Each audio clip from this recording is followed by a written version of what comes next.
And so finally he had to admit, well, it's the 1924 Egyptian, what we know as the Hafs text. And he mentions it in this video. That 1924 Hafs text is the one that we finally... And he tries to explain why is it that that was chosen in 1924. What he didn't explain is that was only chosen for one city, the city of Cairo in Egypt. And it was only for the Department of Education because all of the answers coming from these high school students' tests, standardized tests, had so many different answers that they had to make one Quran, that the unified Quran, just for Egypt. It became standard for all of Egypt then in 1936, known as the Farouk edition, and it was only standardized for all of the world in 1985, 25 years ago. Now, he didn't mention all this in his little video, but nonetheless, let's get back to what he was saying. Today, most Muslims read the Quran in a text that is referred to as the Egyptian edition of 1924.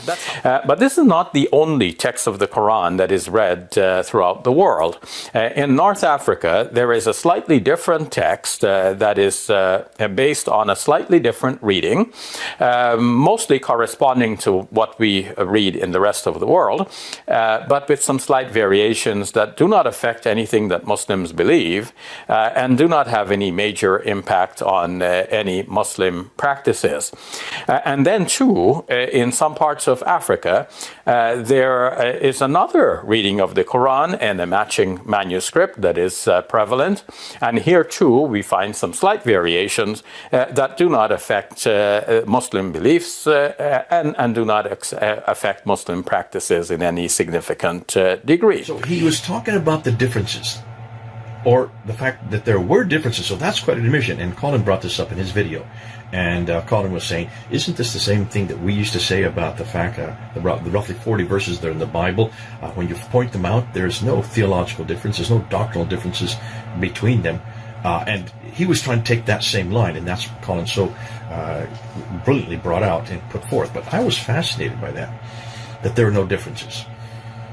I'd like to see if that is the case, because I remember when Hatun and I introduced this back in 2016 at Speaker's Corner, and we lifted up and held up those 26 different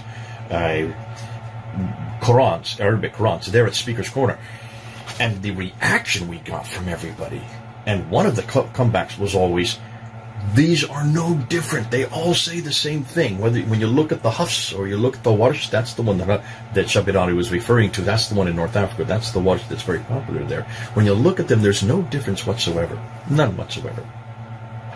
And so he's saying that again in this video. No difference between them. No belief. He must have said it about 5 or 6 times. It doesn't bring any difference between belief and practice. Let's see if that's the case. Let's just see if that's the case. So let's look at the beliefs and practices.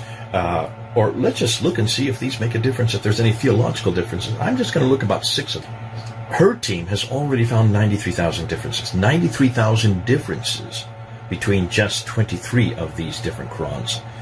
That Shabir is saying, well, they don't give us any beliefs differences. There's no changes of beliefs. There's no changes of practice. He kept on repeating this, as is to allay the fears of those who say, wait a minute, we were told that they were all the same, that there's only one Quran, and there's always been only one Quran. I'll be getting back to that. And I want to just go through with you these sliced, and you decide whether or not there's any differences between the different versions, the different Arabic Qurans. And remember, what Muslims claim is that this book was preserved in heaven. Chapter 85, verse 22 of the Quran says that as well. So it's not just the Muslims saying this. It's very much what the Quran itself says. And if this is the case, it cannot have any human interference. Because if it has any human interference, then it is open to criticism.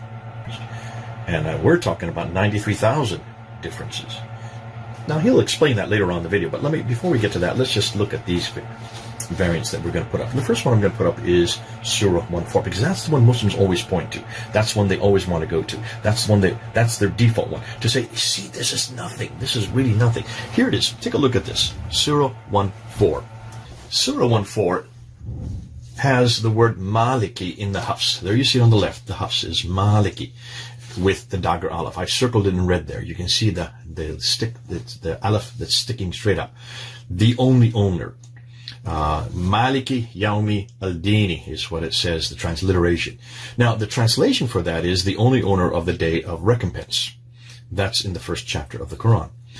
In the Warsh, the one that Shabir Ali is referring to, that's popular in North Africa, it's Maliki, which is the king. Doesn't have the Dagar Aleph. It's just the Fatah. You can see it. I've circled it there. So in one case, it's the owner of the day. The other is the king of the day. That's not really that much important. In fact, you're not going to get too many people that are going to quibble on that. And that's why Muslims like to go to that one as their example, as their default, because it says, see, you could be the owner of the day or the king. It doesn't matter. You're the same person. A king is the owner of the only owner of the day, or the king of the day is the same as the owner. Either way, you can go back and forth. So therefore, I can see why they default onto that.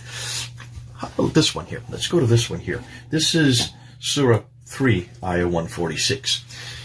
And how many a prophet fought with whom were many worshippers of the Lord? That's Qatala. And you can see there's the Dagar Aleph again. On the Warsh side, when you get to the Warsh reference, it's the Aleph is taken out, the Dagar Aleph is taken out, and a Dhamma is inserted there above the Kaf. And there it becomes Qutila. So instead of Qatala, it's Qutila with a Kasra under the team. So you have the translation in one side is how many prophet fought with whom were many worshippers of the Lord. In the Warsh side, it then says, and how many prophets were killed with whom were many worshippers of the Lord. Now you might say, well, okay, they fought or they killed. That's not really much importance. Well, did the prophets simply fight or were they killed? I'd like to know that, because if I were a prophet, I would rather fight than be killed, as the former survives. So there you can see it's not really a theological difference, but it makes a big difference as to whether or not they just fight or are killed. Let's go to the next one, chapter 38 here.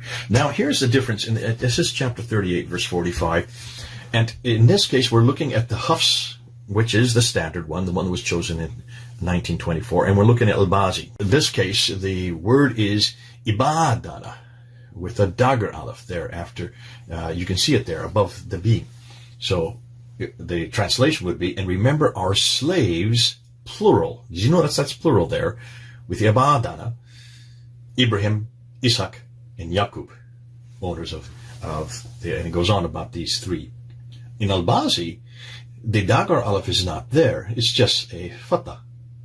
And what's fascinating, the Dagar Aleph above the beam is missing. So it's just Abdana. No Dagar Aleph. So it's singular. So it would be translated, and remember our slave, Ibrahim, Isaac, and Yaqub, owners. You can see a problem right away. Are there three listed slaves of Allah or just one? Either Al-Bazi doesn't know how to count, or in this case, it's a grammatical mistake, and that's exactly what we're saying. This is a grammatical mistake. So that would cause a lot of problems, because how can you have a grammatical mistake in one of God's 7 ahruf, as he keeps on talking about 7 ahruf. Now remember, we're up to 37 different ahruf, so this is no longer 7, but that's the 7 ahruf that they have to get from the tradition. We'll get into that. That's a whole other video about the ahruf and the readings. Nonetheless, can you see, he's at this time, already we're going to see that there are we do have a real difference between the two texts. Let's go to look at another one, and this is chapter 43, verse 19. And it's in the Hafs, it's ibadu, slaves, translation, and they make the angels who are slaves of the beneficent females. So ibadu, but in the Ra translation, or the Ra reading, it's inda, so it's a completely different word. Can you see that? Look at what's underlined in green, then look what's underlined in yellow. So here you have inda. Inda is a completely different word, and it means in the presence. So whereas in the Hafs it says, and they make the angels who are slaves of the, really that should be Allah, females. In the inda recitation it's, and they make the angels who are in the presence of Allah, females. Now there are two problems here. One is, are the angels slaves of Allah or simply in the presence of Allah? Or a second problem, is it the slaves or those in the presence of Allah who are made females? Now, if I were an angel, I would prefer to be in God's presence rather than his slave.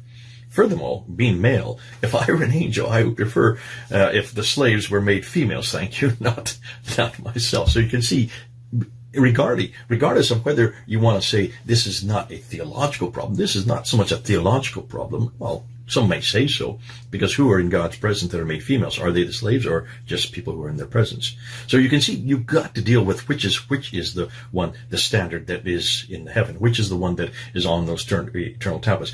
And it's fascinating that in every case, in this case, Hafs has got it correct, because in the case of the number of people, whether or not with the Ibadana, with the three listed slaves of Allah, Abraham, Isaac, and Yaqub, there you can see that the Hafs has got it correct. So which suggests to be, in every case so far, Hafs has been correct. In this case, there is a difficulty between the two texts. Now let's go to chapter 46, verse 15.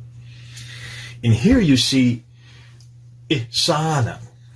So it says, and we have joined on man doing good to his parents. Doing good is how that is translated in the Hafs text. In the Al-Duri, which is fascinating, because Al-Duri has really two different Qur'ans. He actually contradicts himself later on. But in this case, this is the Abu Amir al-Ala version of his readings. It is Husnan. Instead of his Isanan, it's Husnan, which means beauty. So on the Hafs side, and we have enjoined on man doing good to his parents, in the Al-Duri translation, and we have enjoined on man beauty to his parents. So the problem here is, are men supposed to do good or be beautiful to their parents? Now, I'm a parent. I have 3 boys, and I would prefer that my boys were good rather than being beautiful. To me, that makes a big difference. So you can see that would make a huge difference. Not so much theologically, but it's certainly in the application, it would make a big difference. Let's go to another one, and this is probably what I'll end with, and that's Surah 98, verse 6. In the Hafs translation, version, it has barayati. Barayati is the word that you can see underlined in green. Creatures. In the Warsh, which is the one that's used in North Africa, it's the Al-Asbahani version of the Warsh, because there's more than one. The word is al-barayati. Barayati, with the glottal stop there, underlined in yellow. You can see there it is a different word, especially at the end. So that refers to as the innocent. So the translation in the Hafs would be, indeed they who disbelieved among the people of the scriptures and the polytheists will be in the fire of hell, abiding eternally therein. Those are the worst of creatures. So it's talking about us, really, Christians.